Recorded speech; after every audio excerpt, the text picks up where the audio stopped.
4장 41절 말씀입니다. 신명기 4장 41절.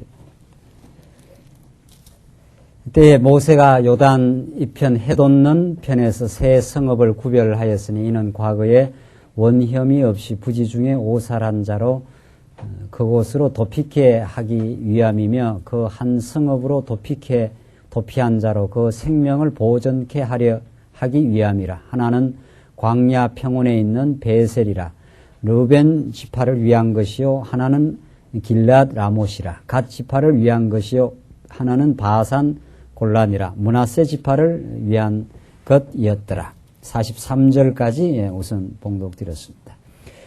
계속 지금 우리 지금 신명기 말씀을 살펴가는데 모세가 이제 지금까지 그 앞에까지는 과거 역사를 하나님께서 그 섭리하신 그 이유, 목적을 우리 지난 시간까지 확인했습니다. 그것은 바로 여호와 하나님이 여호와가 그 전능자 하나님이심을 그리고 다른 신이 없음을 유일하신 그 하나님의 능력으로만 너희들이 살며 지금 이곳에서 복을 누릴 수 있다는 것을 알게 하려고 깨닫게 하려고 지난날 모든 그 이스라엘 백성들의 그 파란만장한 역사를 400년이라고 하는 그 엄청난 그 세월의 그 노예 생활을 또 40년이라고 하는 광야의 그 시련을 너희들 겪게 하신 것은 너희들에겐 궁극적으로 여호와 하나님을 아는 복을 누리게 하시려고 너희들 인도해 오지 않았는가. 따라서 너희들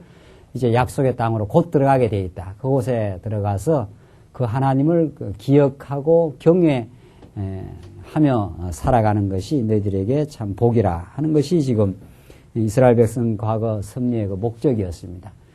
그들이 가데스 바냐에서 범죄도 행했고 그래서 홍해길로 돌아가면서 원망도 했고 했지만은 그것들이 이스라엘 백성들의 옛사람을 무너뜨리고 강건하게 되어가지고 바산왕 옥을 물리치고 시온왕 아모리 족속 시온왕을 물리치는 그러니까 그런 하나님의 승리의 역사를 결국 맛보게 하려고 지금 인도했다. 여기서 인도해서 가데스바에서 다시 홍해길로 돌아서 지금 약속의 땅,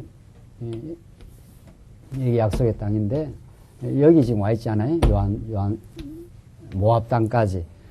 그래서 여기서 범죄했을 때 하나님께서 40일을 쳐가지고 40년을 이제 돌리겠다 해서 여기서 이제 빙글빙글 지금 도는 거거든요. 돌아와서 드디어 여기까지 왔을 때 하나님께서 이렇게 돌리신 것은 너희들을 그저 괴롭히려고 돌린 게 아니라 이 애굽에서 나온 그 옛사람을 다 하나님께서 처복종시키고 새 사람으로 만드는 과정이었습니다. 그러니까 여기 모압 땅에 왔을 때 이미 애굽에서 난 자들은 다 죽습니다. 여기서 1차 시련, 2차 시련, 3차 시련을 겪으면서 애굽에서 난 자들이 다 죽습니다. 광야에서. 그리고 여기서는 새로 난 자들에게 지금 두 번째 신명기거든요. 신명기 신신당부할 때 이게 신지 아닙니까? 거듭 하나님의 명령을 기록했다. 두 번째 하나님의 명령을 가르쳐 주는 거예요. 시내산에서 가르쳐 주는 거하고 상황이 다르죠. 내용은 근간은 같은데 여기서는 지금 광야길을 걸어가는 사람들한테 주신 명령이고 이건 광야길에서 다 옛사람 다 무너지고 범죄하고 어리석었던 자를 다 광야에 묻고 새롭게 거듭난 자들이 들어가서 이 시내산에서 받은 언약, 이 호렙산에서 받은 언약을 이제 복을 누리며 명령을 지킬 때마다 우리 하나님이 우리를 인도했다. 은혜로 인도했다. 우리가 애굽에서 다 우상 섬기고 광야에서 다 범죄했는데 하나님이 이 아모리 왕 시온도 바산 왕 옥도 이 강한 백성들이거든요. 이들을 다 하나님께서 물리치게 해서 인도해 오신 여호와 하나님이 아니냐. 그 하나님 한 분을 경외하는 것을 배우게 하시려는데 과거 역사의 의미가 있다. 여기까지가 우리 지난 시간 그 내용이었습니다. 그러니까 그 목적을 우리가 놓치지 않으면 우리 인생사에서 어떤 일을 겪었어도 우리는 그 이유 있는 의미 있는 삶의 섭리를 우리가 하나님의 그런 복된 섭리 가운데 우리가 온 거죠. 그 목적을 잊어버리면 우리 인생은 다 이제 허망하고 허탄한 자기 자랑에 빠지거나 안 그러면 자기 연민과 자기 괴로움 속에 빠지게 되는 거죠. 내가 왜 이렇게 살았느냐. 내 인생의 의미가 뭐냐. 이제 나이는 늙고 뭐 이렇게 되는 거죠. 자꾸. 산 게 자꾸 후회스럽고. 우리에게는 신앙하는 관점에서는 하나님의 작정과 계획대로 되지 않은 일이 없고 우리의 지난날 어리석음도 하나님께서 나를 돌이키게 하는, 나를 낮추어 이제 십자가를 붙들게 하시는 하나님의 의미 있는 섭리, 하나님이 여호와셨습니다. 당신은 역시 내 계획은 많이 무너졌지만 당신의 뜻대로 이 모압 땅까지 왔습니다. 우리가 지금 이 이스라엘 백성들이 가는 그대로 코스를 가고 있거든요. 어떤 사람은 이쪽 왔을 수도 있고, 어떤 사람은 이쪽 왔을 수도 있고, 어떤 사람은 여기 지금 모압 땅까지. 빨리 안 가는 게 좋겠는데요. 한참 빨리 안 가는 게 어떻게 보면 빨리 안 가는 게 좋고, 신앙하는 마음으로 보면 빨리 가서 건너가는 게 좋고, 빨리 안 가는 건 아주 더 시련을 더 겪어야 돼요.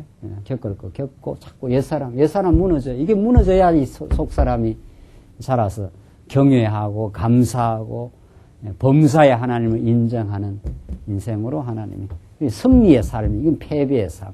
그 패배와 승리가 다 합력해서 하나님 여호와를 깨닫습니다. 이 둘 다 필요하니까 하나님께서 이렇게 섭리를 하신 거죠. 필요하니까. 이건 패배하고 원망하고 이런 인생을 하나님께서 새로운 사람으로 지금 바꾸어 내시겠다 하는 거죠. 이제 오늘 이제 본문 41절 이제 봉독드린 것은 도피성입니다. 이 하나님 얼마나 자상하고 치밀한 사랑인지 모릅니다. 이제 가나안 땅에 들어가는데, 이건 이제 새 성읍이니까 가나안 땅에도 도피성이 있고 여기도 도피성이 있습니다.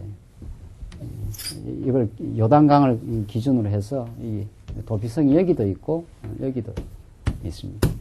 지금 오늘 본문은 이 요단 동편 땅의 도피성입니다. 때에 모세가 요단 이편 해돋는 편, 이게 요단 동편이죠. 해돋는 편, 동편이니까 새 성읍을 구별하였으니 이는 과거에 원혐의 없이 부지 중에 오살한 자로 그것으로 도피케 하려 함이니 그 한 성읍으로 성읍으로 도피한 자로 그 생명을 보존케 하기 위함이라 해서 르벤 지파, 갓 지파, 므낫세 반 지파 이 사람들을 위해서 이 새 성읍을 준 겁니다. 그러니까 요 두 지파 반은 이쪽에 살거든요. 나머지는 9지파 반은 이쪽에 하나님이 작정을 해놓았는데 성읍, 도피성을 이렇게 만들어 놔가지고 부지 중에 자기가 이렇게 딱 의도적이 아니고 이런 말이에요. 실수로 이런 뜻입니다. 실수로 뭐 도끼를 가지고 나무하러 갔다가 도끼 자리에서 빠져서 밑에 있는 사람을 맞아갖고 죽었다. 이건 부지 중에 죽인 거 아니에요. 자기가 의도적으로 죽인 게 아니라.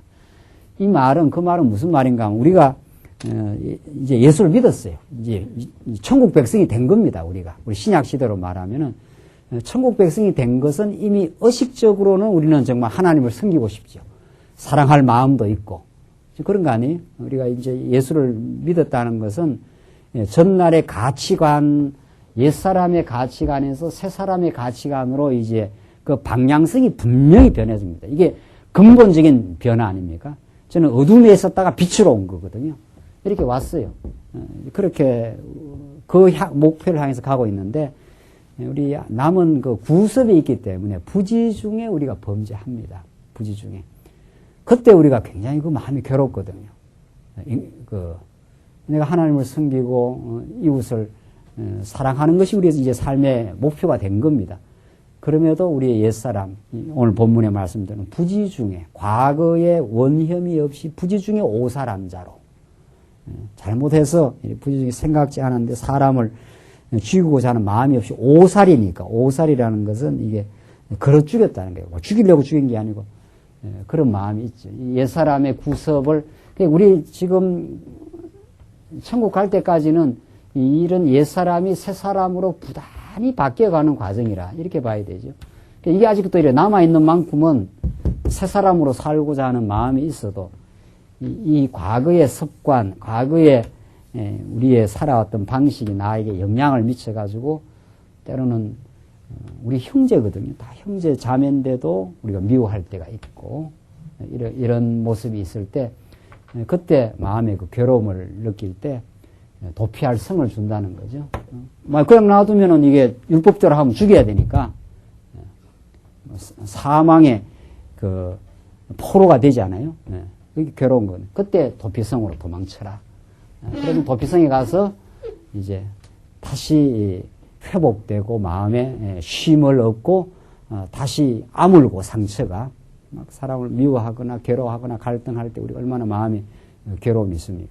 그런 것이 도피성에 들어가면은 그곳에서 아무도 뒤쫓아오는 그 사망 권세가 도피성이 이렇게 돼 있잖아요. 이렇게 문이 이렇게 열려 있는데 사람을 죽이면 뒤에 막 따라와서 그 사람을 지금 율법은 죄값은 사망이니까 죽이러 따라오는 사람인데 요 도피성에 들어가고 나면 이 문을 이렇게 철컥 닫아버리니까 뒤따라와서 죽이려고 하던 사람이 도망 못 치는 따라오지는 못하는 거죠. 그래서 다른 이제 성경에 보면 이 사람이 죽을 때까지 여기에 머물러 있으라 이렇게 말합니다. 죽을 때까지. 그게 얼마나 이 안전한 장소입니까? 예수가 우리의 영원한 도피성이 되어주는 거죠. 우리는 범죄하며 사는 아직은 옛사람 때문에 살 때마다 예수를 의식하고 그가 나를 위해서 온전히 이미 용서하셨고 지금도 하늘 보좌에서 우리를 긍휼히 보시고 우리를 살펴주시고 우리의 허물을 이미 아시고 우리 연약함을 아시는 그리스도가 나를 떠나가지 아니하심. 이게 우리의 피난처입니다. 하나님은 우리가 죄 하나도 안 짓고 이 땅에 살게 하는 게 목적이 아닙니다. 그렇게 하려면은 단번에 그냥 새 사람 만들고 완전히 새 사람을 100% 새 사람을 만들어 버릴 수 있습니다. 하나님의 의도는 요 결과 자체가 목적이 아니라 옛사람에서 점점 새 사람으로 변화해 가면서 하나님을 의지하는 법을 배우고 그 안에 들어갈 때 그 안에 도피할 때 우리가 참 힘을 얻을 수 있구나 하는 것을 통해서 끊임없이 하나님의 은혜에 감동하게 하려고 우리 옛사람도 남겨둔 겁니다. 그러니까 정말 하나님 내 힘으로 안 될 때 당신 안에서 내가 새 안도를 느낍니다. 율법은 나를 죽이려고 뒤를 쫓아오지만 당신은 나를 도피성이 되어서 보호해 주시니 참 감사합니다. 이렇게 정말 그 하나님의 은혜를 이 육신의 몸, 죄악된 몸을 가지고도 하나님이 나를 덮어주시고 보호해 주시는 사랑을 끊임없이 느끼게 하려고 한 번에 이렇게 새 사람 되게 하는 게 아니고 과정에서 늘 그렇게 주를 찾을 수밖에 없는 도피성으로 우리가 들어올 수밖에 없는 이 세상 가운데서 이제 믿음으로 말하면은 우리 신약 시대 때는 무슨 이렇게 영역에 딱 무슨 성이 있는 건 아니잖아요. 영적으로 그 안에 우리가 살 수 있도록 그렇게 하나님께서 자상하게 그들의 실수, 연약함까지 다 아시고 부지 중에 오살할 것까지 아시고 피할 길을 만들어 주시. 그래서 하나님 우리에게 시험을 주시되 어떻게 해요? 피할 길을 주신다는 게 그런 뜻입니다. 하나님이 무지막지하게 우리를 막 몰아가가지고 막 궁지로 그냥 몰아가는 게 아니라는 거죠. 하나님 시험 주시되 시험 주시면 우리가 때로는 쓰러지고 해도 하나님께 때가 되면 피할 길을 주셔서 다시 주 안에서 한숨을 돌리면서 살아갈 수 있는 그 보호의 장치가 있다. 이걸 믿고 살기 때문에 우리가 이 광야를 이 예수 믿는 삶을 우리가 담대하게 살 수 있다. 44절 보시면은 44절은 마지막 44절로 49절까지 4장 마지막 부분은 이제 모세가 백성에게 앞으로 이제 계속 이제 말하게 될 이 율법을 교훈하는 처소의 상황을 설명을 합니다. 모세가 이스라엘 자손에게 선포한 율법이 이러하니라. 이스라엘 자손이 애굽에서 나온 후에 증거하신 것과 규례와 법도를 모세가 선포하였으니 요단 동편 벳부올 맞은편 골짜기에서라. 이 땅은 헤스본에 거하는 아모리 족속의 왕 시온에게 속하였더니 모세와 이스라엘 자손이 애굽에서 나온 후에 그를 쳐서 멸하고 그 땅을 기업으로 얻었고 또 바산왕 왕 옥의 땅을 얻었으니 그 두 사람은 아모리 족속의 왕으로서 요단 이편 해돈론 편에 거하였으며 그 얻은 땅은 아르논 골짜기 가의 아로엘에서부터 시온산 곧 헤르몬 산까지요. 요단 이편 곧 그 동편 온 아라바니 비스가 살록 아래 아라바의 바다까지니라. 여기서 이제 하나님께서 이제 이스라엘 백성들에게 온갖 증거, 규례, 법도를 선포했다. 이것이 그 승리한 자리입니다. 그러니까 승리한 자리. 그러니까 아모리 왕, 시혼, 바산 왕, 옥 이것들 다 물리친 자리. 하나님께서 이 강팍한 족속들이 뭐 광야에서 걸어 다녔으니까 이 유랑 백성들이거든요. 유랑 백성들이 힘이 없어 보이지만은 하나님께서 이제 땅을 정복하게 해주겠다 했기 때문에 하나님의 능력으로 이 강한 족속들을 이제 정복하게 한 겁니다. 이건 참 이 자리에서 율법이 선포가 되는 거죠. 하나님의 그 승리의 그 자리에서 약속대로 땅을 점령하고 나서 너희들 이제 서편 땅도 들어간다 이 말이거든요. 동편 땅을 점령한 거 봐서 서편 땅 반드시 들어간다. 그러니까 우리가 천국 갈 걸 어떻게 아느냐 하면 성경에 물론 약속이 돼 있고 약속이 분명히 지금 성경에 영생이 예수 그리스도 안에 약속되어 있고 지금 우리가 이렇게 변화해가는 마음의 평강과 기쁨을 얻어가는 자기 변화를 통해서 천국 갈 걸 분명히 믿습니다. 전에는 우리가 탐욕, 미움, 어리석음 이런 데 빠져 있다가 이 말씀을 깨닫고 나면 분명하거든요. 분명히 하나님 살아계심을 느끼고 인간적으로 생각하면 우리 주변에 대적도 많고 우리 주변에 염려거리도 많은데 그때그때 하나님이 말씀으로 붙들어 주시면 하나님이 작정하셔서 이끌어 가신다. 이게 우리한테는 엄청난 이제 그 위로가 되는 거죠. 내가 이런다고 저렇게 되고 저런다고 저렇게 되는 게 하나님께서 작정하셔서 내가 겪어야 될 연단 같으면 겪어야 될 것이요. 그 연단이 나를 새 사람을 만들어 갈 것이요.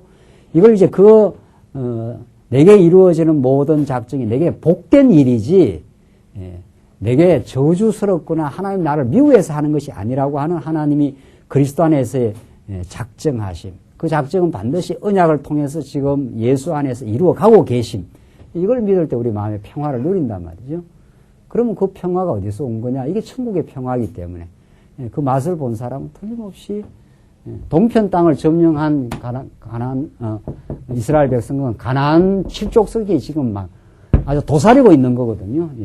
이거 어떻게 들어갈까 싶어도 여기 맛본 사람들은 이 땅에 들어가서 율법 지키면서 그때마다 하나님이 뭘 기억하면서 그 땅에 복을 누리게 하실 것이라는 그 미래의 소망을 가질 수 있는 것처럼 우리도 그렇습니다. 우리도 이 강팍한 세상 가운데서 우리가 연약해서 못 이길 것 같은데 죄악의 권세를 하나님께서 우리를 이 세상 가운데서 교회 하나님의 나라 백성으로 우리가 부르고 정말 우리 지체 간에 이렇게 교제하면서 이렇게 살아가노라면은 우리 허탄한 생각도 자꾸 말씀으로 자꾸 정리를 해 주시고 우리가 염려하고 걱정하고 어리석은 생각에 빠졌을 때 우리 지체들을 통해서 우리를 얼마나 이렇게 다듬어 가는지 모릅니다. 그걸 통해서 우리는 세상이 맛보지 못하는 평강과 기쁨, 세상을 이겨낼 수 있는 거룩한 그 맛을 우리는 교회 생활을 통해서 드디어 이제 맛보게 됩니다. 그 두 마음이 늘 싸워요. 나를 세속주의로 끌고 가고자 하는 육신의 소유로 끌고 가고자 하는 마음이 아직 옛사람이 남아있지만은 천국의 자꾸 맛을 보고 우리가 지체들 간에 서로 하나님이 사랑하는 지체라는 걸 우리가 깨닫게 될 때 그 사람의 조건, 그 사람의 배경, 그 사람의 허물 관계없이 그런 사랑하는 마음을 우리가 가질 수 있는 거거든요. 그게 이제 천국을 맛보는 세상에서 이해관계로 만나는 것과는 전혀 다른 공동체. 이게 하나님의 교회란 말이죠. 그런 마음이 청결한 마음을 주시면은 이 지체는 이 지체대로 귀하고 저 지체는 저 지체대로 하나님이 다 정말 십자가에 대가를 지불해서 사신 그 지체라는 걸 우리가 깨닫게 될 때 그런 편견과 마음에 그게 사라져 갈 때 우리는 이제 천국이 이런 것이구나 하는 걸 우리가 느끼게 됩니다. 지금 이스라엘 백성들 이 강팍한 아모리 족속, 아모리 왕 시온, 바산왕 옥을 하나님께서 유랑 백성들이었지만은 힘없는 백성같이 보이지만 아주 힘있는 백성이 돼요. 그렇게 만들어 간단 말이죠. 그래서 이걸 물리치고 여기서 율법이 이제 선포되고 요단 동편 땅 정복할 뿐 아니라 서편 땅 그 7족속들이 도사리고 있는 그 땅을 정복해 들어간다. 그러니까 우리 힘을 풀으면 성령 풀게 되고 성령의 힘을 의지하게 될 때 우리는 비로소 세상이 흉내내지 못하는 승리를 우리 마음속에 맛보고 그렇게 우리가 하나님 나라를 이 땅에 천국을 좀 이루어갈 수 있습니다. 5장 이제 보십시다. 5장 보시면은 이제 문단이 바뀌어집니다. 5장. 여기서부터 이제 율법, 호렙산 언약의 구체적 내용이 선포되는데 5장부터 11장까지가 계명에 대한 교훈입니다. 계명.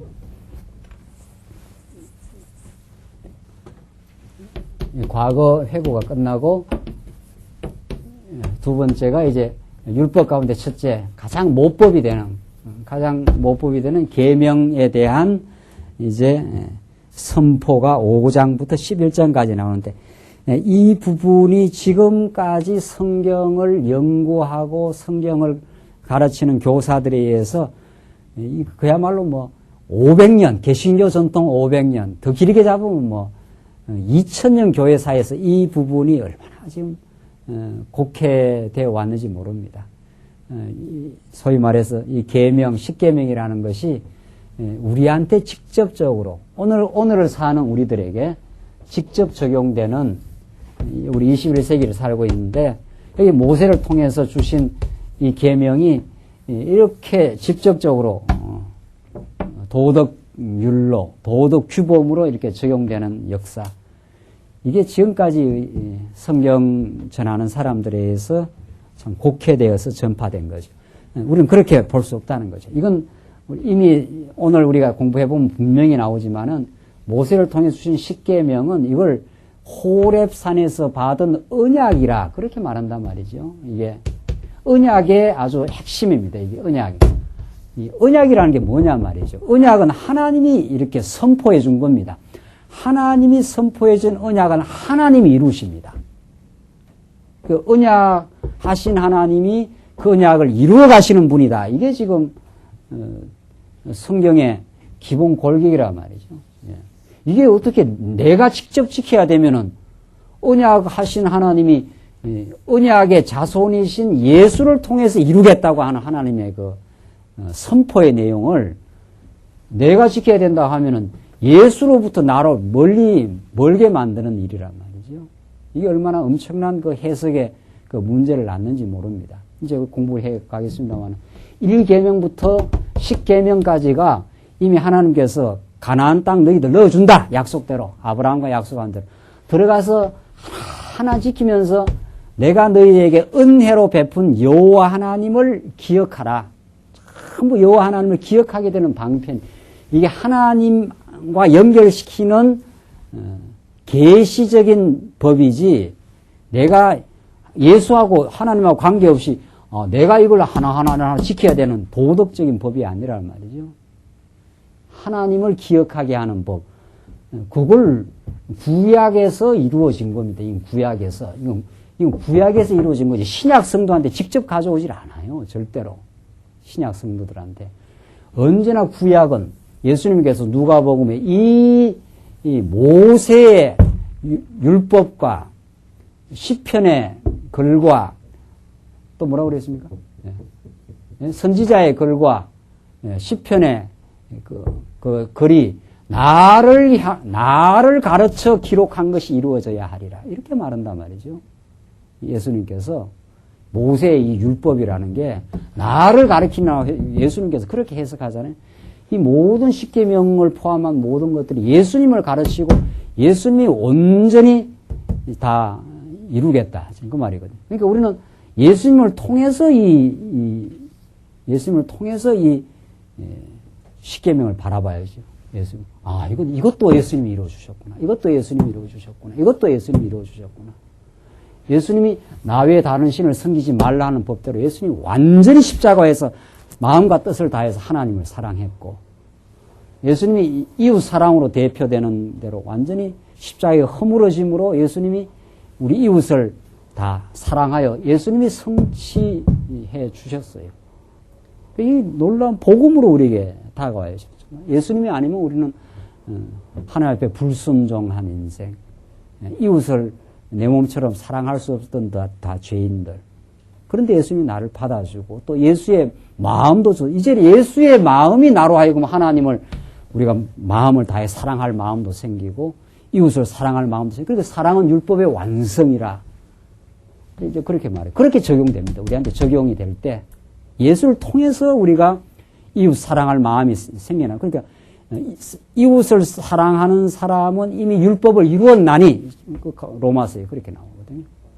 이웃을 사랑할 마음이 이웃 사랑할 마음이 예수로 말미암아 생긴 사람은 뭐 도둑질 가지 말라, 간음하지 말라 아무 필요 없어요. 왜 도둑질을 해요? 이미 사랑할 마음이 생겼는데 뭘 도와주고 싶은데 어떻게 남의 걸 도둑질 하겠느냐 말이에요. 예수로 말미암아 이루어질 내용이지 예수가 내한테 이루어 가실 내용이에요. 그러니까 예수의 영이신 성령이 오셔서 사랑할 마음을 주어, 사랑할 마음이 있는데 왜 간음하고 도둑질해요? 안 하죠. 그런 건 꿈에도 생각 안 하죠. 저 영혼을 붙들어주고 사랑해주고 뭐 이런 마음이 있는 사람이 탐욕을 부려요? 안 되죠. 그럼 그 사람의 마음이 감동이 있는데. 그러니까 성경이 예수 증거입니다. 그래서 하나님 증거라, 이 십계명이 그 하나님을 우리에게 얼마나 좀 자세하게 그리스도를 통해서 성취될 내용으로 봐야 되지, 이게 직접 내한테 와서 이 조항 지키라, 이 조항 지키라 이러지 않단 말이죠. 그럼 얼마나 우리가 부담스럽겠냐 말이죠. 얼마나 그게. 5장 봅시다. 십계명 1절로 6절 보시면 모세가 명하는 여호와의 호렙산 언약을 들으라고 이제 명하십니다. 모세가 온 이스라엘을 불러 그들에게 이르되 이스라엘아, 오늘 내가 너희 귀에 말하는 규례와 법도를 듣고 그것을 배우며 지켜 행하라. 틀림없이 지켜 행하라 그래요. 누구한테? 예? 우리한테입니까? 구약 백성들에게, 이 땅 백성들은 틀림없이 지켜야 돼요. 그거 하나하나 지키는 게 하나님을 기억하게 되는 장치니까. 그러니까 성경을 역사적 해석을 해야지요. 성경은 문법적으로, 성경 우리 해석이 문법적 해석을 하고, 하나님이 인간의 글을 사용했기 때문에 주어가 뭐고 동사가 뭐고 시제가 뭐고 하고, 그 다음에 역사적 해석을 꼭 해야 돼요. 요건 이 시대 역사, 구약 백성들에게 지켜 행하라 그랬어요. 요걸 그대로 이루어 가져오면 어떡하냐 말이죠.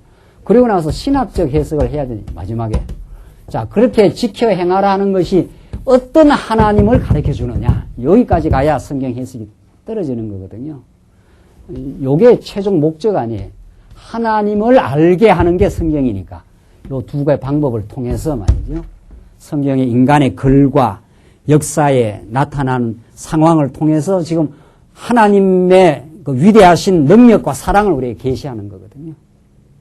왜 그럼 역사적으로 지켜라 했느냐 하면은 그 위대하신 하나님, 여호와 하나님이, 신실하신 하나님이 너희들을 은혜로 그 땅을 보내주니까 그걸 지킬 때마다, 안식을 지킬 때 우리가 어떻게 이게 안식의 땅에 왔습니까?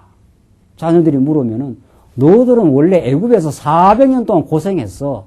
하나님이 여호와이기 때문에 너희들을 사랑해서 애굽에서 해방시켜 이 안식의 땅에 왔다는 그 하나님을 찬양하고 기억하게 하려고, 기억해서 찬양하게 하려고, 그래서 지키라 했다. 그렇게 가르쳐 주라는 거예요. 그러니까 그걸 지켜야 이스라엘 백성들은 여호와 하나님을 구약 시대 때 깨달았습니다. 계속 십계명만 있나요? 지금 또 이걸 범할 때가 있거든요. 십계명을, 아니 우상을 섬기되, 그때는 또 규례가 있어요. 규례를 지키라 말이에요. 규례를. 양을 자주 가라. 그 양을 왜 잡아갑니까? 우리가 다 계명 어기고 하나님보다 우상 승이었는데 하나님이 또 피할 길을 주셔가지고 성전에서 양을 잡아오면은 하나님이 우리를 용서해 준다는 법이다 말이에요. 그것도 지켜야 돼요. 그거 지키면 이스라엘 백성들이 여기서 아주 안 망해요. 그러니까 계속 살아남습니다. 계속.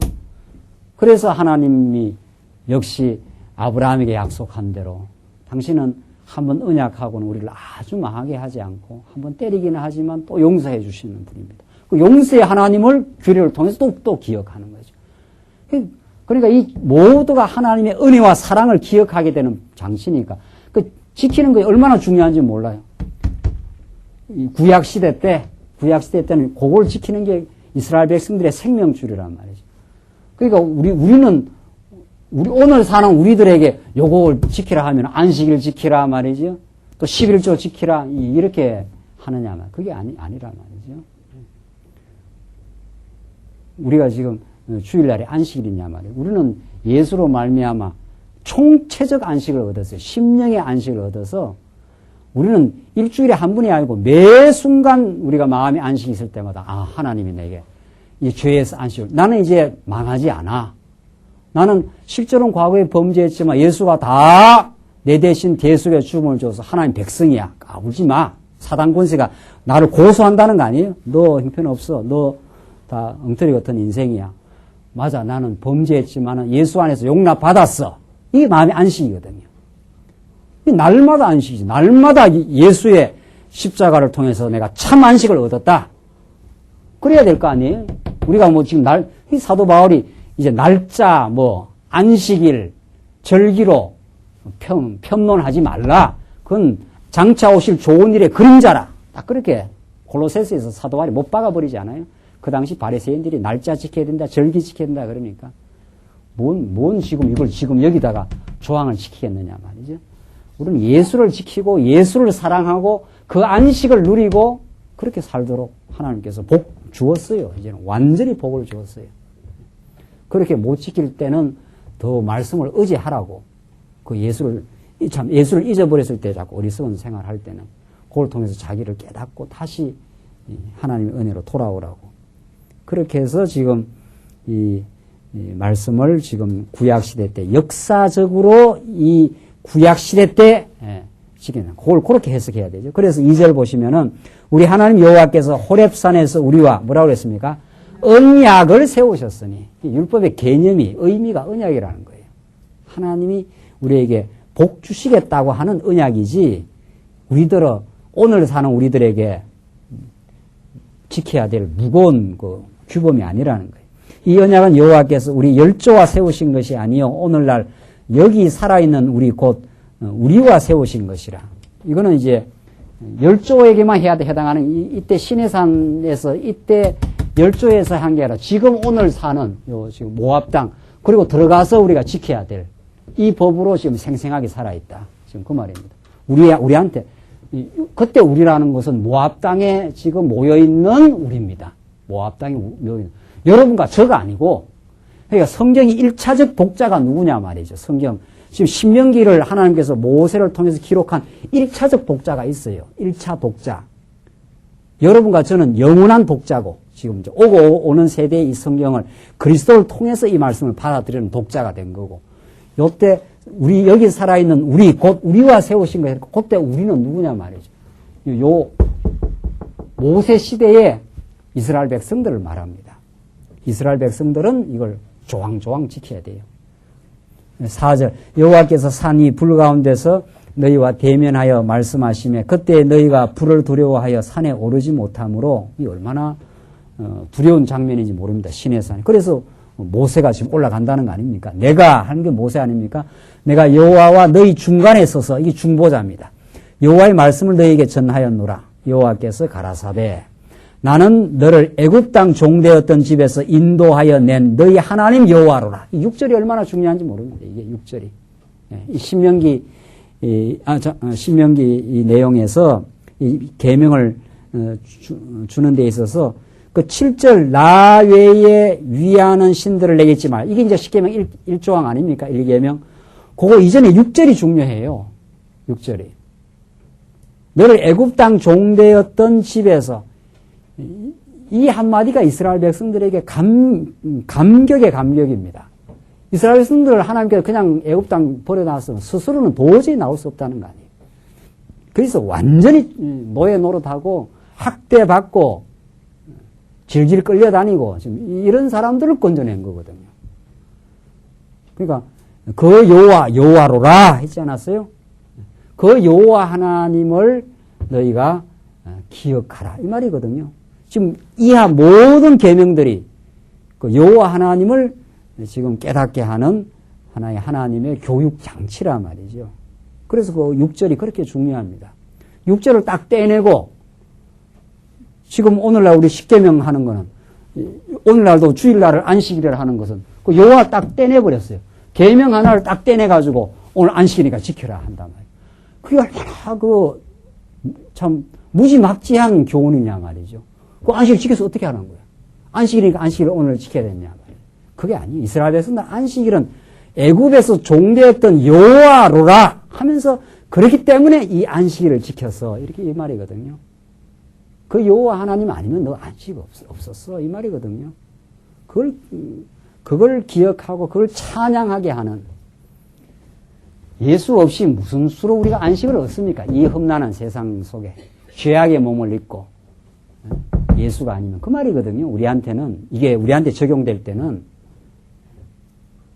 예수 없이 우리가 죄에서 해방받고 예수 없이 우리가 마음의 안식을 누리고 예수 없이 참 평강을 누릴 수 있나요? 우리가 무슨 수로 우리가 욕망과 다 그게 끌려다니는 인생들인데 시기와 조금만 누가 잘 돼보지요. 다 우리 마음이 벌써 흔들리고 못 견뎌요. 인간이 남 잘 되는 것도 탐욕과 미움과 내 뜻대로 다 하고 싶어서 안 되면 전부 다 예수 아니고 무슨 수로가 마음의 안식을 얻어요.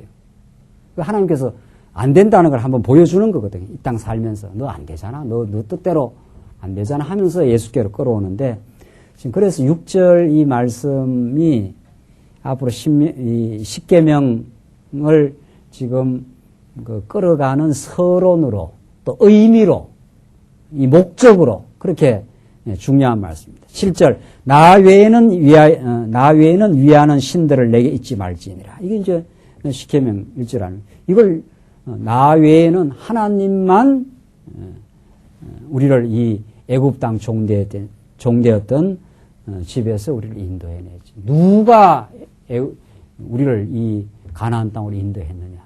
이 1계명을 지키면서 정말 우리 여호와 하나님 뿐입니다. 당신이 아니면 우리는 살아날 수가 없었습니다. 이걸 기억하라고 지금 1계명을 주신 거예요. 2계명 마찬가지. 2계명 계속 보십시다. 8절입니다. 8절. 두 번째 그냥 우상을 만들지 말라는 거예요. 8절. 너는 자기를 위하여 새긴 우상을 만들지 말고 위로 하늘에 있는 것이나 아래로 땅에 있는 것이나 땅 및 물속에 있는 것에 아무 형상이든지 만들지 말며 그것들에게 절하지 말며 그것들을 섬기지 말라. 여호와 너의 하나님은 질투하는 하나님인즉 나를 미워하는 자의 죄를 갚되 아비로부터 아들에게 3, 4대에 이르게 하거니와 나를 사랑하고 내 계명을 지키는 자에게는 1000대까지 은혜를 베푸느니라. 그러니까 하나님께서 죄를 갚는 것은 3, 4대에 잠시 하나님께 때리지만 하나님은 긍휼이 많아서 1000대까지 영원히 은혜를 베푸는 분이기 때문에 우상을 만들지 말라. 그 보이는 우상 그걸 만들어 놓으면 너희들이 보이지 아니하는 여호와 하나님이 너희를 인도하여 이끌어 왔는데 그 하나님 너희들 잊어버리면은 그러면은 너희 마음속에 감사가 없고 그 우상에 이끌려 다닐 거 아니냐. 그래서 우상을 만들지 말라는 겁니다. 이 구약 시대 때 11절 봅시다. 세 번째 망령되이 일컬지 말라. 11절 너는 너희 하나님 여호와의 이름을 망령되이 일컬지 말라. 나 여호와는 나의 이름을 망령되이 일컫는 자를 죄 없는 줄로 인정치 아니하리라. 그 여호와의 이름을 망령되이 헛되이 부르지 말라. 그 이름만 이렇게 부르고 하나님이 정말 약속대로 이스라엘 백성들을 가나안 땅으로 인도하신다. 그 가나안 땅을 정복하게 해주겠다는 약속대로 진짜 애굽에서 건져내어서 광야를 거쳐서 지금 약속의 땅으로 지금 인도하신 하나님이거든요. 그 하나님의 실제 섭리를 다 잊어버리고 그냥 여호와만 이렇게 헛되이 부르는 그런 그 엉터리 같은 부름을 부르지 말라. 정말 하나님은 우리를 약속의 땅으로 인도한다고 하신 대로 그 섭리를 이루어 주신 분입니다라고 이렇게 정말 믿고 그 이름을 부르라는 거죠. 12절 봅시다. 12절 네 번째 언약이 이제 안식일입니다. 12절 여호와 너의 하나님이 내게 명한 대로 안식일을 지켜 거룩하게 하라. 엿새 동안은 힘써 내 모든 일을 행할 것이나 제7일은 너희 하나님 여호와의 안식인즉 너나 내 아들이나 내 딸이나 내 남종이나 내 여종이나 내 소나 내 낙이나 내 모든 육축이나 내 문 안에 유하는 객이라도 아무 일도 하지 말고 내 남종이나 내 여종으로 너같이 안식하게 할지니라. 너는 기억하라. 내가 애굽 땅에서 종이 되었더니 너의 하나님 여호와가 강한 손과 편팔로 너를 거기서 인도하여 내었나니 그러므로 너희 하나님 여호와가 너를 명하여 안식일을 지키라 하였느니라. 그거 나오잖아요. 15절에 너는 기억하라 했지 않았어요? 내가 애굽 땅 종이 되었더니 하나님이 강한 손으로 너희를 인도하여 지금 이 안식의 땅, 그 가나안 땅에서는 수고하지 아니한 실과들을 다 먹고 편안하게 하나님 경외할 수 있었거든요. 우리가 어떻게 이렇게 편안한 그 안식을 취합니까? 하면은 너희 하나님 여호와가 약속대로 너희들을 사랑하지 않았으면 어떻게 여기 왔겠느냐? 일주일에 한 번 안식일을 푹, 뭐 종이든 육축이든 다 쉬라는 거예요. 다. 하나의 그게 징표였습니다. 징표. 구약시대 때. 야, 정말 하나님 은혜가 아니고는 우리가 이 좋은 땅에, 이 가나안 땅에, 이 아주 극적으로 대비되는 것이거든요. 이것과 이것은, 이건 아주 고통의 땅, 노동의 땅, 죄의 종노릇. 너희들이 이 때를 알고 있지 않느냐? 너희가 얼마나 여기서 바로의 채찍 속에 하는 건 사단의 종노릇하며 미워하며 시기하며 갈등하며 이 사는 거기서도 건져내지 않았는가. 그래서 우리가 성도를 사랑할 마음, 이웃을 용납할 마음, 이게 안식이거든요. 이런 마음이 하나님께서 주셨을 때 정말 하나님이 예수를 통해서 주신 마음이구나. 그걸 깨달으라는 거예요. 지금 우리 신약시대 성도들. 우리가 마음에 안식과 평강이 있을 때마다 내가 잘나서 이런 게 이루어진 게 아니다.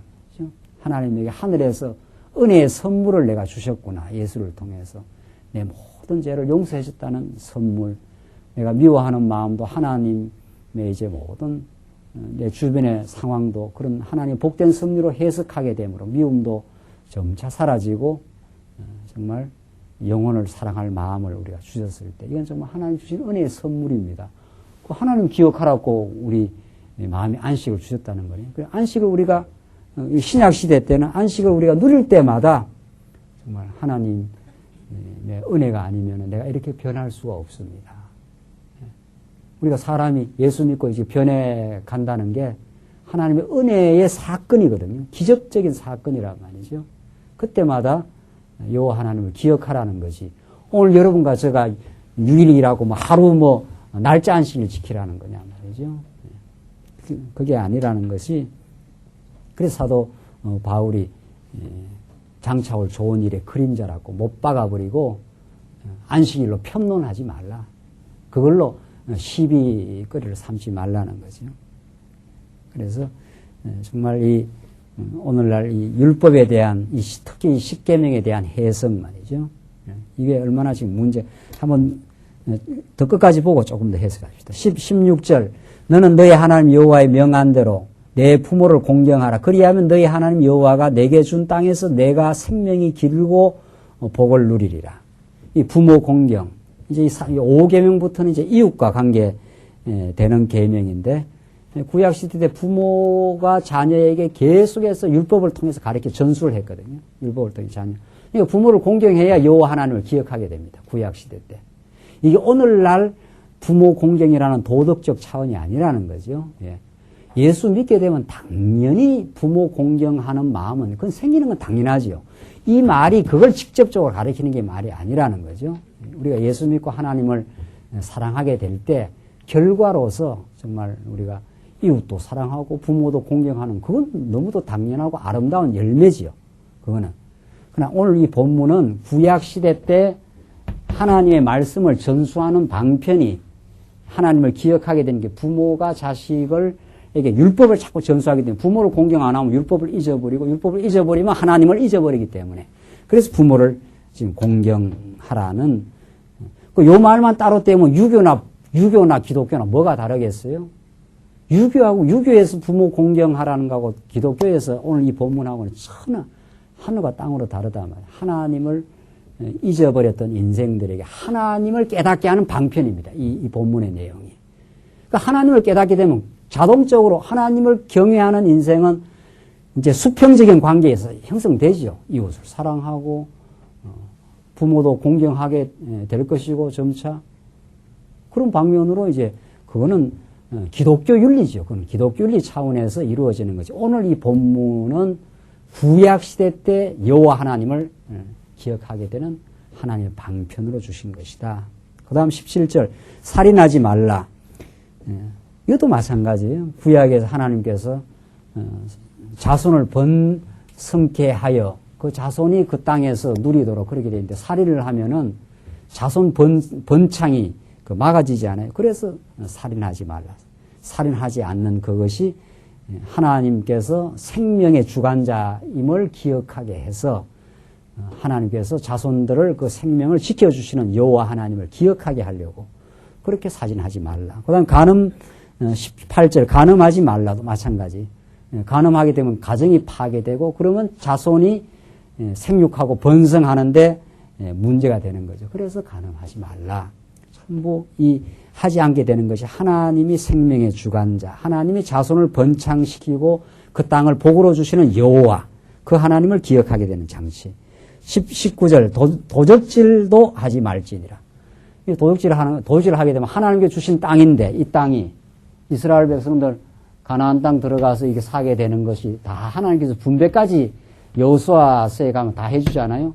어느 지파는 어느 지파, 어느 지파는 어느 지파 이 땅까지. 그럼 남의 걸 도적질하게 되면은 도적질해서 이렇게 차지하게 되면은 이 땅을 하나님께서 약속대로 다 주신 분복과 분배한 그 땅이 있는데 이걸 남의 걸 도둑질해서 가져버리게 되면 하나님 여호와가 분배해 준 이 땅을 은혜로 주신 그 하나님을 잊어버리게 되니까 그래서 도둑질하지 말고 하나님을 기억해서 하나님이 우리 지파에게 가장 필요한 걸 주셨구나. 그 은혜를 감사하고 살아가라고 하는 하나님의 방법이었습니다. 이 모든 것들이 하나님의 그 주권과 은혜를 기억하게 되는 그 방편이에요. 20절 마지막에 내 이웃에 대하여 거짓 증거하지도 말지니라. 내 이웃의 아내를 탐내지도 말지니라. 내 이웃의 집이나 그의 밭이나 내 남종이나 그의 여종이나 그의 소나 그의 낙이나 물론 내 이웃의 소유를 탐내지도 말지니라. 아까 번에도 말씀드린 대로 탐내지 말라. 내게 하나님께서 충분한 은혜를 줬다. 하나님께서 네가 받고 네가 누려야 될 충분한 은혜를 하나님께서 약속대로 이 가나안 땅에 분복 모든 걸 다 주기 때문에 그런데 남의 걸 탐내서 훔치면 점점 이제 하나님이 주신 그 분복과 은혜와 언약의 하나님을 잊어버리게 되니까 그래서 하지 말라. 그래서 1계명부터 10계명 여기까지가 전부 이것을 지키고 이것을 그대로 함으로 하나님 내게 분복을 주신 하나님. 하나님께서 이 안식을 주신 하나님. 하나님은 참 여호와셔서 우리에게 이 안식과 이 우리가 거할 땅과 우리가 먹고 마셔야 될 육축과 모든 걸 하나님께 베풀어 주신 하나님. 그래서 우리 자손들을 이 땅에서 길이 번창케 하신 하나님을 우리가 기억하는 거죠. 그러니까 도둑질 하지 말라, 살인하지 말라. 하나님이 생명의 주관자가 돼서 자꾸 우리 자손 번창하고 하시는데 살인을 하게 되면은 그게 장애가 생기는 거죠. 그래서 하지 말라는 거예요. 그래서 이 10계명 전부가 우리를 애굽 땅 종대에서 인도하신 은혜의 하나님, 은혜로 이 땅을 베풀어 주신 하나님. 그걸 하나하나 이렇게 기억할 때마다 전부 하나님을 기억하게 되는 장치이기 때문에 이게 복된 이게 내용이었습니다. 이 모두를 예수가 이제 이룬다는 거죠. 이 모두를. 하나님을 사랑하고 이웃을 사랑하는 이 모두를 예수님이 이루어서 우리에게 이루어 주시는 거죠. 만약에 예수가 아니면은 우리에게 직접 적용을 하면 우리 하나님 외에 다른 신을 섬기지 말라 했지만 우리가 하나님보다 사랑하는 게 얼마나 많습니까? 십계명 못 지켜요. 살인하지 말라 했지만 우리 미움이 있거든요. 미움이 있어요. 이미 타락한 우리가 지금 갈라디아서에서 지금 공부하고 있지 않아요? 살인하지 말라 했다 하는 걸 들었으나 이 바리새인들이 칼 들고 남 안 죽인 걸로 해서 자기가 살인 안 했다 하지만 예수님은 너 속에 미움이 있지 않아. 미움. 그 미움이 이미 살인한 거나 마찬가지야. 우리가 무슨 수로 이 십계명을 지키느냐 말이죠. 한번 누가복음 한번 보실까요? 이걸 어떻게 지금 바리새인들이 착각을 해? 누가복음 10장 25절 한번 봅시다. 이제 십계명을 어떻게 곡해를 했는가? 누가복음 10장 한번 보십시다. 25절 한번 보십시다. 지금 우리의 해석이 옳은가 안 옳은지 안 그런지, 성경적인지 안 그런지를 우리 25절. 누가복음 10장 25절입니다. 어떤 율법사가 일어나 예수를 시험하여 가로되 선생님 내가 무엇을 하여야 영생을 얻으리이까? 예수께서 이르시되 율법에 무엇이라 기록되었으면 내가 어떻게 읽느냐? 자, 어떤 율법사가 왔어요. 예수님이 찾아와서 묻는 게 내가 무엇을 하여야 영생을 얻으리이까? 이 율법사는 자기가 굉장히 의로운 것으로 지금 자기를 지금 착각하고 있습니다. 그러면서 내가 무엇을 해야 영생을 얻습니까? 하면서 자기가 뭔가 할 수 있는 걸로 생각한다 하는 거 아니에요? 예수님께서 율법에 무엇이라 기록되어 있으면 내가 어떻게 읽느냐? 예수님은 그 율법사의 허탄한 어리석음을 지금 알고 이야기를 하는 겁니다. 그러니까 대답하여 가로되 내 마음을 다하며 목숨을 다하며 힘을 다하며 뜻을 다하여 주 너의 하나님을 사랑하고 또한 내 이웃을 내 몸과 같이 사랑하라 하였나이다. 이게 십계명을 총체적으로 요약한 십계명의 대강령 아닙니까? 하나님을 사랑하고 하나님을 사랑하니까 마음과 나 외에 하나님 외에 신을 두지 않지요. 우상을 안 만들고 그렇죠? 그러니까 하나님을 마음과 뜻을 다해 사랑하고 살인하지 말라, 미워하지 말라 이 모든 것도 이웃을 사랑하면 이제 안 하게 되는 거죠. 그러니까 이것이 총체적으로 하나님 사랑과 이웃 사랑이라고 그렇게 율법이 되어 있습니다. 지금 예수께서 28절 예수께서 이러시되 내 대답이 어떻게 해요? 옳도다. 맞다. 네 말이 맞다. 이를 행하라. 그러면 어떻게 해요? 살리라 하시니. 이 말이 무슨 말입니까 도대체? 이 예수님의 대답이 무슨 말이에요? 이 율법사가 자기가 굉장히 뭔가 의인인 줄 착각을 했어요. 그래서 예수님한테 내가 무엇을 하여야 영생을 얻습니까? 그래서 예수님은 네가 해서 영생을 얻을 길이 없다 이 말이거든. 나는 내가 영생에 지금 주관적으로 이 땅에 와서 이제 고난을 받고 곧 이제 십자가에 죽고 이제 그래서 택한 백성이 영생을 주러 왔는데 율법사는 자기가 율법을 지금 이 율법을 오늘 다 지키라 하는 교사들이 있는 것처럼 예수님 당시 율법을 지키는 착각. 그러니까 율법이 뭐라고 되어 있더냐 그러니까 마음과 뜻을 다해서 하나님을 사랑하고 이웃을 내 몸처럼 사랑하라고 되어 있습니다. 그러냐? 그렇게 되어 있느냐? 그러면서 내 대답이 참 옳다. 그러면 한번 그것을 행해라. 그러면 살게 될 것이다. 이 말은 이런 예수님의 대답은 무슨 대답입니까? 이게 엉터리 질문에 대해서 엉터리 대답을 해준 거예요. 그렇죠? 진짜 살리라 하면 이게 만약에 이렇게 해서 지킬 수 있는 사람이 있으면은 하나님을 마음과 뜻을 다해 사랑하고 이웃을 내 몸처럼 사랑하는 사람이 있으면 그 사람이 누굽니까? 그 사람이 예수예요. 그 사람. 율법사가 자기가 지금 굉장히 어려운 척하고 예수님께 나오니까 한번 해보겠다는 거냐? 이 말이죠. 한번 해봐. 그러면 다 한번 해봐. 자, 그러니까 29절에 뭐라고 하면 이 사람이 자기를 뭐라고 그랬어요? 옳게 보이려고 이래 됐어요. 이 지금 율법사가 예수님이 하신 말씀이 뭔 말인지 모르는 거예요, 지금. 그러니까 뭔 말인지 모르고 자기를 옳게 보이려고 내가 진짜 한번 자기를 의롭게 보이려고 지금 그 말이죠. 예수께 여짜오되 그러면 내 이웃이 누구니까? 자기가 이웃을 자기 몸처럼 사랑하는 줄 좀 착각을 했어요. 그러면 자기를 옳게 보이려고 자기를 더 의로운 것을 한번 증명해 보려고 내 이웃이 누굽니까? 이렇게 이제 예수님께 물어요. 그 예수님 비유로 이제 또 말씀해 주는 거죠. 예수께서 대답하여 가라사대 어떤 사람이 예루살렘에서 여리고로 내려가다가 강도를 만나매 강도들이 그 옷을 벗기고 때려 거반 죽은 것을 버리고 갔더라. 마침 한 제사장이 그 길로 내려가다가 그를 보고 피하여 지나가고 또 이와 같이 한 레위인도 그곳에 이르러 그를 보고 피하여 지나가되 어떤 사마리아인은 여행하는 중 거기 이르러 그를 보고 불쌍히 여겨 가까이 가서 기름과 포도주를 그 상체에 붓고 싸매고 자기 짐승에 태워 주막으로 데리고 가서 돌보아 주고 이튿날에 데나리온 둘을 내어 주막 주인에게 주며 가로되 이 사람을 돌보아 주라. 부비가 더 들면 내가 돌아올 때 갚으리라 하였으니 내 의견에는 이 세 사람 중 누가 강도 만난 자의 이웃이 되겠느냐. 이 유명한 사마리아 비유예요. 한 사람이 강도 만나서 다 죽게 되었는데 레위인도 지나가고 제사장도 강도 만나고 완전히 죽게 된 인생을 그냥 지나가는데 선한 사마리아인은 지나가다가 그냥 안 지나가고 포도주로 상처에 붓고 싸매주고 주막에 데려다 주고 돈이 더 들면 여간비 더 주겠다. 이렇게까지 했다는 거예요. 누가 이 강도 만난 자의 이웃이 되겠느냐. 이 비유로 했으면 말. 그러니까 대답이 뭐라 그래요? 예. 이제 율법사가 그걸 들은 거예요. 아, 가로되 자비를 베푼 자인이다. 자비를 베푼 이 선한 사마리아인이 참 제대로 된 이웃입니다. 이 말 아닙니까? 예수께서 이르시되 가서 너도 이와 같이 하라 하시니라. 예수님은 끝까지 엉터리 대답이라기보다도 예, 빗나간 대답을 해준 거예요.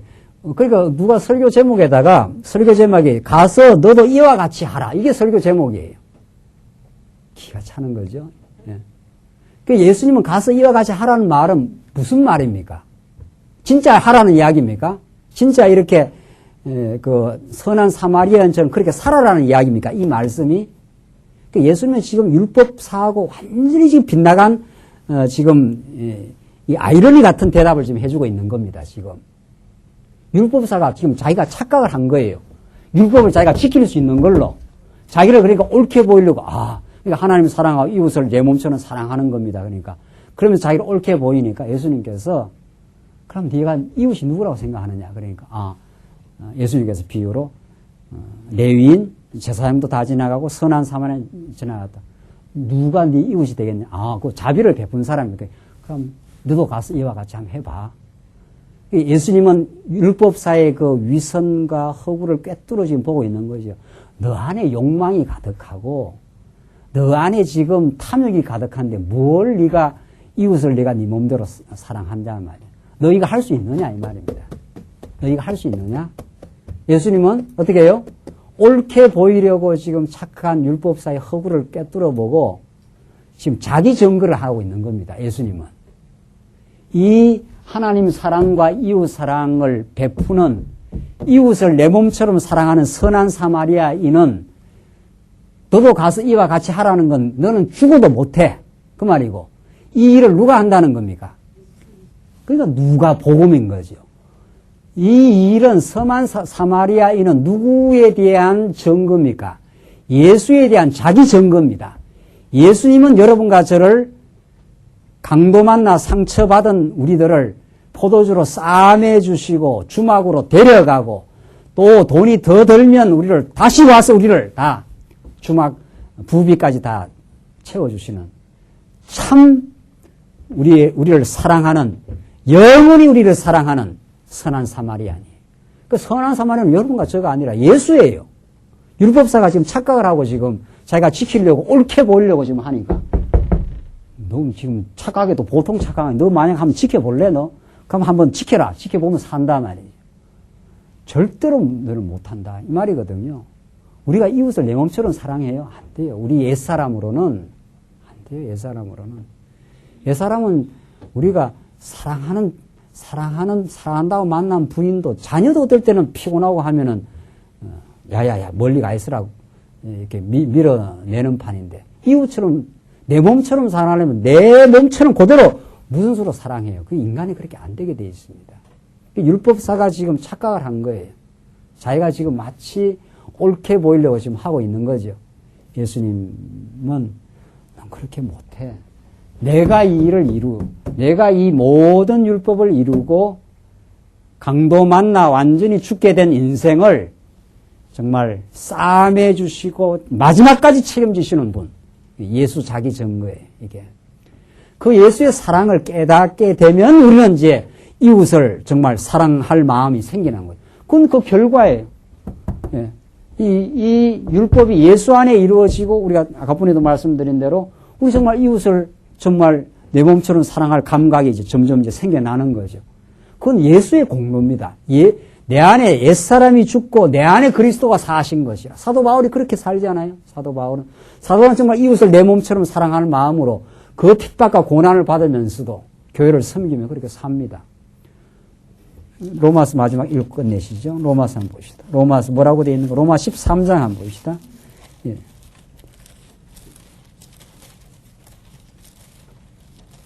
로마서 13장. 이제 옛사람이 바뀌어요. 옛사람이 바뀌어서 13장 8절 말씀 보시죠. 로마 13장 8절. 피차 사랑의 빛 외에는 아무에게든지 아무 빚도 지지 말라. 남을 사랑하는 자는 율법을 어떻게 해요? 다 이루었느니라. 간음하지 말라, 살인하지 말라, 도둑질하지 말라, 탐내지 말라 한 것과 그 외에 다른 계명이 있을지라도 내 이웃을 내 자신과 같이 사랑하라 하신 그 말씀 가운데 다 들었느니라. 사랑은 이웃에게 악을 행치 아니하나니 그러므로 사랑은 율법의 어떻게 해요? 완성이니라. 이제 우리는 그 사랑 안에 들어와 있어요. 예수님이 강도 만나 다 죽게 된 여러분과 제가 그 인생이거든요. 선한 사마리아인은 예수 그리스도예요. 그가 우리를 너무도 극진하게 사랑했어요. 그 안에 우리가 완전히 회복되고 그 안에 우리가 하나님의 자녀로 든든히 서요. 그 사랑의 법이 나를 지금 인도해 가요. 우리는 이제 율법 지키는 게 아니에요. 사랑의 법이 그 사랑할 마음이 있으면 도둑질하지 말라, 가늠하지 말라. 이건 다 사랑 안에서 이루어져 갈 내용들이에요. 그 사랑하는 사람은 그런 거 아니에요.